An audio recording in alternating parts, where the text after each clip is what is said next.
آپ کو صرف فتنوں کی تعداد اور تاریخ سناؤں تو وقت پورا ہو جائے. کس کس قسم کے فرقے نکلے. معتزلہ ایک فرقہ یہ اٹھا، جہمیہ، قدریہ، جبریہ، یہ فرقے اٹھے.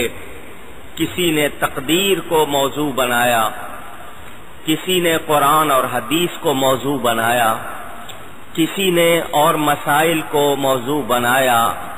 ایک ایک مسئلے پر الگ فرقہ وجود میں آتا رہا.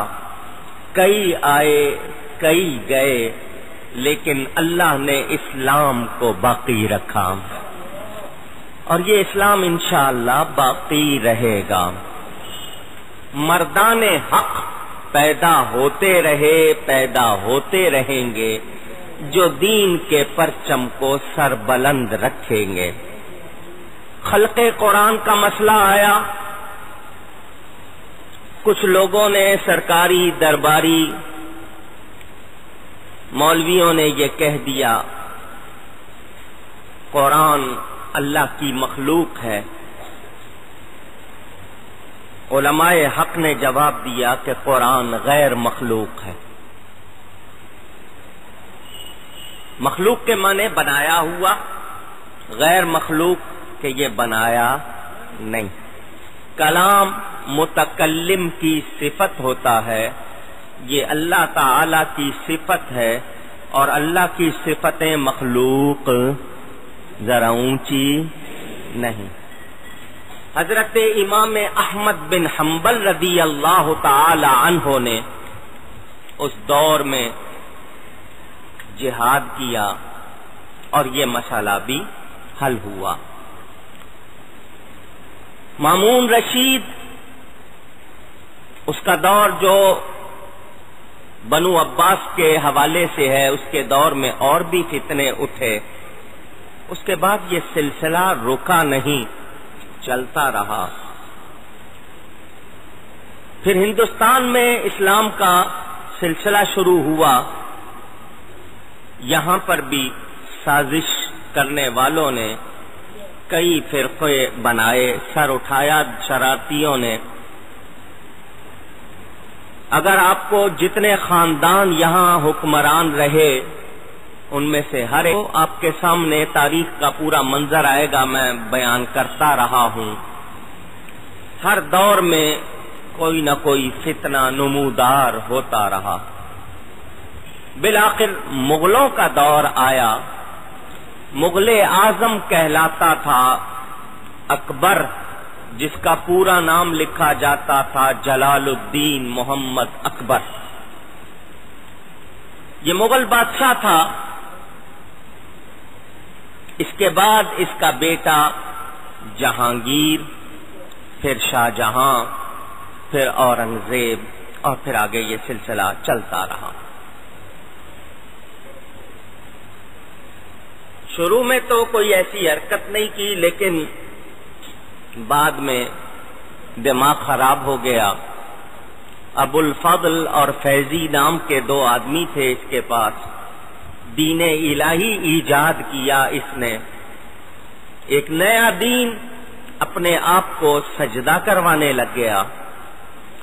ہندوؤں سے دوستی کے لیے گائے کا ذبیحہ، گائے کو ذبح کرنا ممنوع قرار دے دیا، منع کر دیا گیا. خطبوں میں سے خلفائے راشدین صحابہ کرام کے نام نکال دیے گئے تاکہ شیعوں کو تکلیف نہ ہو. ان کو ناپسند تھے خلفائے ثلاثہ، حضرت ابو بکر، حضرت عمر، حضرت عثمان کے نام. اس نے وہ بھی نکال دیے. طرح طرح کی خرابیاں ڈال دی.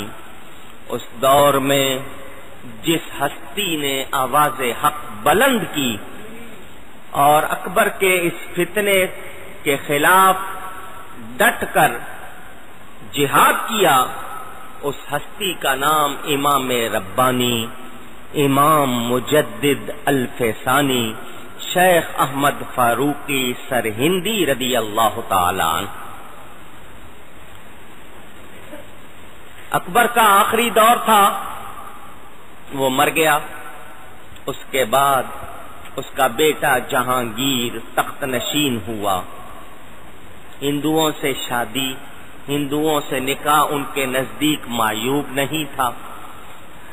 منکرات کو، جو چیزیں منع تھیں جائز کر لیا گیا، جو حرام تھیں ان کو حلال کر لیا گیا۔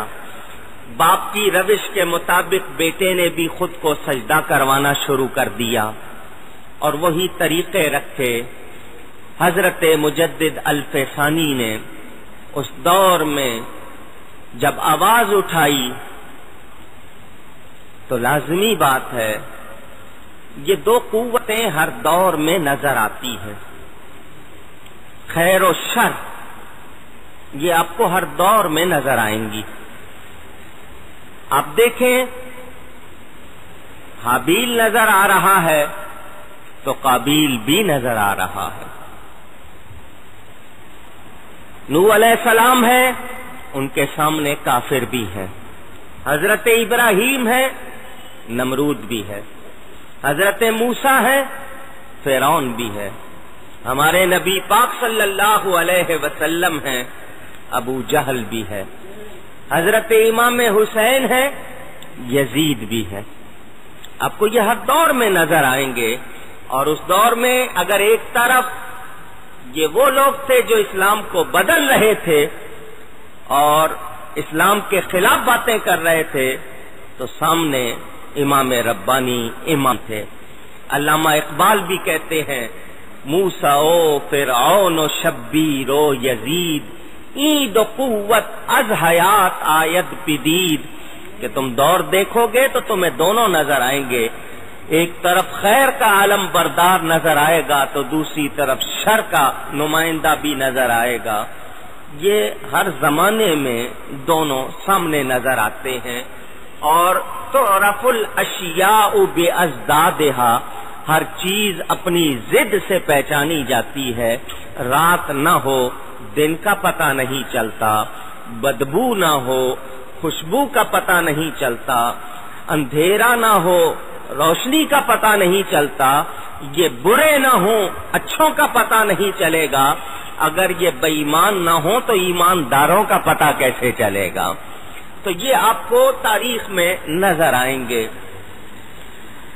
جہانگیر نے حضرت مجدد صاحب کو اپنے دربار میں طلب کیا۔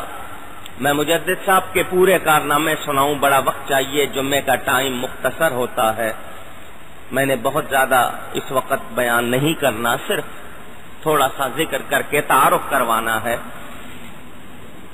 جہانگیر نے آپ کو دربار میں طلب کیا، مجدد صاحب تشریف لے گئے۔ لوگوں نے کہا تو اپنے آپ کو سجدہ کرواتا ہے، وہ تجھے سجدہ نہیں کریں گے، اور اگر انہوں نے سب کے سامنے سجدہ نہیں کیا تو دوسروں کو بھی موقع ملے گا، وہ بھی انکار کریں گے، تو تو نے بلا تو لیا ہے، کرے گا کیا؟ اس نے کہا اگر یہ بات ہے تو بڑا دروازہ بند کر دو، چھوٹی کھڑکی کھول دو، اس کھڑکی میں سے آدمی سیدھا گزر نہیں سکتا، سر جھکا کے داخل ہونا پڑتا ہے، وہ سر جھکائیں گے، میں اسی کو سجدہ سمجھ لوں گا۔ بڑا دروازہ بند کر دیا گیا، اس کی چھوٹی کھڑکی کھول دی گئی۔ اللہ والوں کو فراست، بصیرت، خاص سمجھ عطا فرماتا ہے۔ حضرت صاحب جب وہاں کھڑکی کے قریب پہنچے تو آپ نے پہلے سر داخل نہیں کیا، پہلے اپنا پاؤں داخل کیا۔ وہ جو خواب دیکھ رہا تھا کہ یہ تھوڑا سا جھکیں گے میں اسی کو سجدہ سمجھ لوں گا، حضرت نے پہلے پاؤں داخل کیا تو جھکنے کی نوبت نہیں آئی، تھوڑا سا نیچے ہوئے، سیدھی حالت میں رہے اور داخل ہو گئے۔ اس کا یہ خواب بھی ٹوٹ گیا۔ جب سامنے ہوئے اس نے بات چیت کی، اس کے درباری سرکاری ملا بھی موجود تھے۔ مجدد صاحب نے کلمہ حق کہا، جہانگیر کو خفت اٹھانی پڑی، شرمندگی ہوئی کہ کوئی جواب نہ دے سکا۔ تو جب جواب نہ بنے تو پھر آپ کو پتا ہے دوسری کارروائی کی جاتی ہے۔ آج بھی اہل علم کا مقابلہ نہیں ہوتا تو ان کی کردار کشی شروع کر دی جاتی ہے۔ اس نے آپ کو جیل میں ڈلوا دیا۔ جیل میں بھی آپ کے عقیدت مندوں مریدوں کی فوج آنے لگی۔